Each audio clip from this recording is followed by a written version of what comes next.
ଆସିଲେ ସିରିଏଲ ନୂଆ ହିରୋଇନ। ତେବେ ଫ୍ରେଣ୍ଡସ୍ ଆପଣମାନେ ତ ତରଙ୍ଗ ଟିଭିରେ ପ୍ରସାରିତ ହେଉଥିବା ନୂଆ ମେଘା ଧାରାବାହିକ ଅତୁଟ ଏ ବନ୍ଧନକୁ ତ ଆପଣମାନେ ପ୍ରତ୍ୟେକ ଦିନ ଦେଖୁଥିବେ। ମାତ୍ର ଆପଣମାନେ ତ କ'ଣ ଜାଣିଛନ୍ତି କି ଏହି ସିରିଏଲରେ ପ୍ରକୃତ ହିରୋଇନ କିଏ ବା ଏହି ସିରିଏଲର ଲିଡ୍ ହିରୋ କ୍ରିଷ୍ଣାଙ୍କର ହିରୋଇନ କିଏ ଆଉ କିଏ ତାଙ୍କ ବିପକ୍ଷରେ ନଜର ଆସିବା ପାଇଁ ଯାଉଛନ୍ତି, ଏ ସମ୍ପର୍କରେ ଆପଣମାନେ ଯଦି କିଛି ଜାଣିବାକୁ ଚାହୁଁଛନ୍ତି ତାହେଲେ ଆଜିର ଭିଡ଼ିଓଟିକୁ ପୁରା ଶେଷ ପର୍ଯ୍ୟନ୍ତ ଦେଖନ୍ତୁ। ଆଉ ଏହା ପୂର୍ବରୁ ଯଦି ଆପଣମାନେ ଆମ ଚ୍ୟାନେଲକୁ ସବସ୍କ୍ରାଇବ୍ କରିନାହାନ୍ତି ତାହେଲେ ସବସ୍କ୍ରାଇବ୍ କରି ପାଖରେ ଥିବା ବେଲ୍ ଆଇକନକୁ ଦବାଇ ଦିଅନ୍ତୁ। ଦର୍ଶକ ବନ୍ଧୁ, ଆପଣମାନେ ସମସ୍ତେ ଜାଣିଥିବେ ପ୍ରଥମ ଥର ପାଇଁ ଆପଣମାନେ ଦେଖିବା ପାଇଁ ପାଉଥିବେ ଭାଇ ଭଉଣୀ କାହାଣୀକୁ ନେଇକି ଏକ ନୂଆ ତରଙ୍ଗ ଟିଭି ଏକ ନୂଆ କାହାଣୀ ପ୍ରଦର୍ଶନ କରୁଛି ତାର ଦର୍ଶକମାନଙ୍କ ପାଖରେ ଅତୁଟ ଏ ବନ୍ଧନ ମାଧ୍ୟମରେ।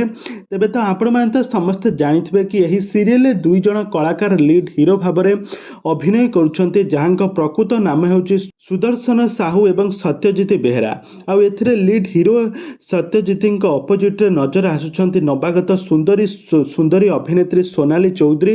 ଆଉ ଦର୍ଶକମାନେ ମଧ୍ୟ ସୋନାଲିଙ୍କ ଆକ୍ଟିଂକୁ ବହୁ ମାତ୍ରାରେ ପସନ୍ଦ ମଧ୍ୟ କରୁଛନ୍ତି ଆଉ ତାଙ୍କୁ ବେଶ୍ ଭଲ ପାଇବା ମଧ୍ୟ ଦେଉଛନ୍ତି।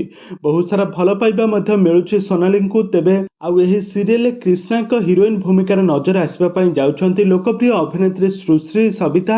ତେବେ ଆପଣମାନେ ତ ସୁଶ୍ରୀ ସବିତାଙ୍କୁ ପୂର୍ବରୁ ବହୁତ ସାରା ଓଡ଼ିଆ ସିରିଏଲରେ ଅଭିନୟ କରୁଥିବାର ନିଶ୍ଚୟ ଭାବେ ଦେଖିଥିବେ।